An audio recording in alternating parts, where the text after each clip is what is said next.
आज हम लोग श्रीमद् भगवद गीता के तृतीय अध्याय के 11वें श्लोक से प्रारंभ करेंगे। पिछली वीडियोस में हमने 10वें श्लोक तक खत्म कर लिया था, जिसमें हम देख रहे थे कि भगवान बताते हैं कि सृष्टि के आरंभ में सभी प्राणियों के स्वामी प्रजापति ने श्री विष्णु के लिए यज्ञ और सभी देवताओं को संततियों को रचा और उनसे बोला कि ये यज्ञ करो, सुखी रहो, अंत में तुम्हें मुक्ति प्राप्त हो जाएगी और वो करने के लिए तुम्हें जितनी वांछित वस्तुएं चाहिए वो तुम्हें इसी से प्राप्त होंगी। जिसके पश्चात ओम श्री परमात्मने नमः अथ तृतीयोऽध्यायः।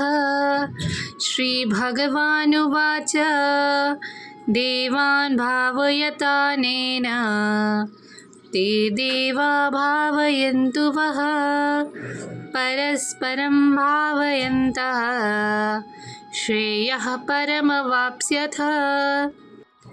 यज्ञों के द्वारा प्रसन्न होकर देवता तुम्हें भी प्रसन्न करेंगे और इस तरह मनुष्य तथा देवताओं के मध्य सहयोग से सबों को संपन्नता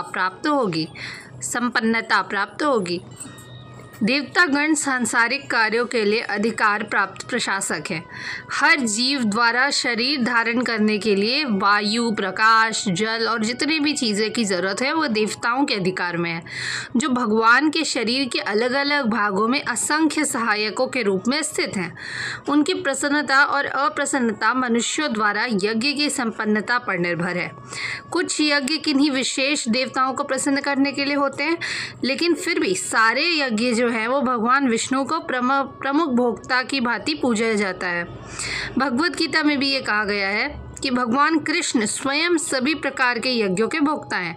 भोक्तारम यज्ञ तपसाम।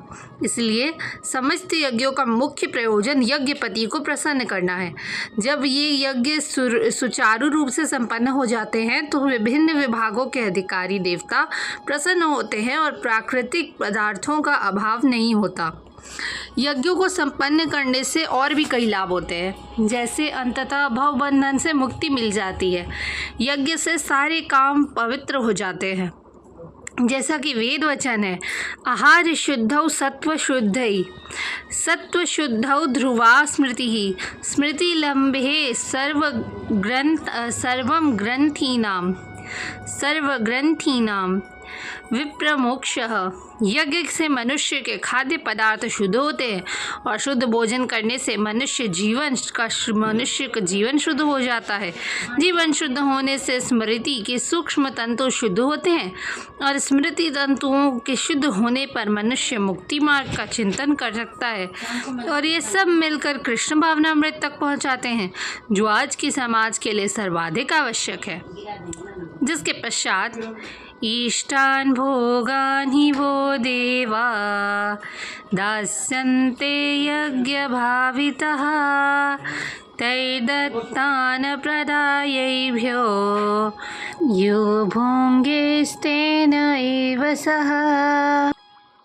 जीवन की विभिन्न आवश्यकताओं की पूर्ति करने वाले विभिन्न देवता यज्ञ संपन्न होने पर प्रसन्न होकर तुम्हारी सारी आवश्यकताओं की पूर्ति करेंगे, किंतु जो इन उपहारों को देवताओं को अर्पित किए बिना भोगता है वह निश्चित रूप से चोर है।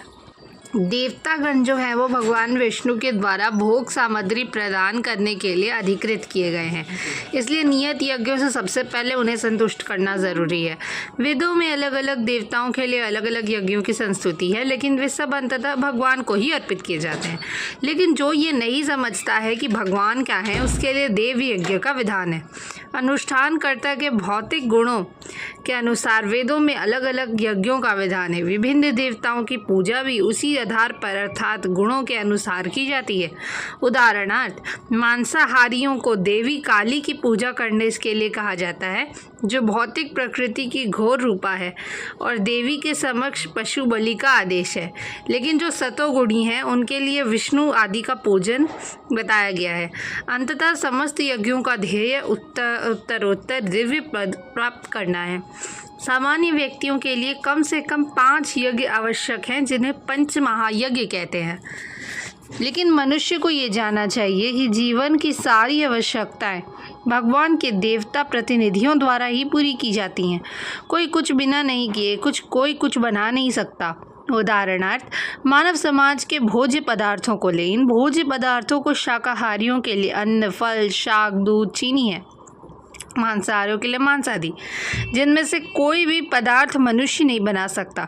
एक और उदाहरण है जैसे ऊष्मा, प्रकाश, जल, ये सब आवश्यक है लेकिन इसे कोई इंसान नहीं बना रहा।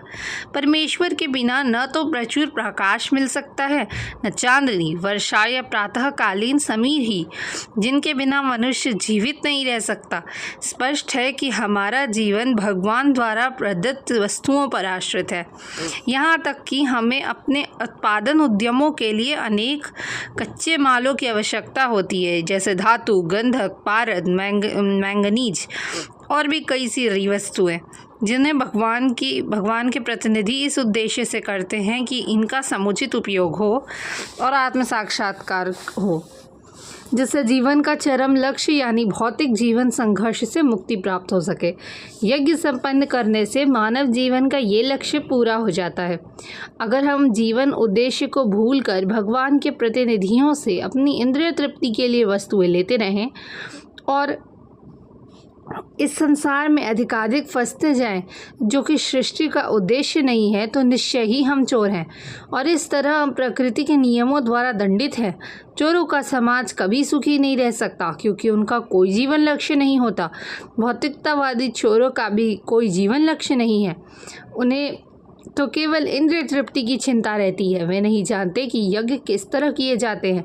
लेकिन चैतन्य महाप्रभु ने यज्ञ संपन्न करने की सरलतम विधि का परिवर्तन किया है। यह है संकीर्तन यज्ञ, जो संसार के किसी भी व्यक्ति द्वारा जो कृष्ण भावनामृत के सिद्धांतों के अंगीकार करता है संपन्न किया जा सकता है। धन्यवाद। आज के लिए बस इतना ही। हम लोग आगे के श्लोक अगली वीडियो में करेंगे। तब तक के लिए जय श्री राधे कृष्ण।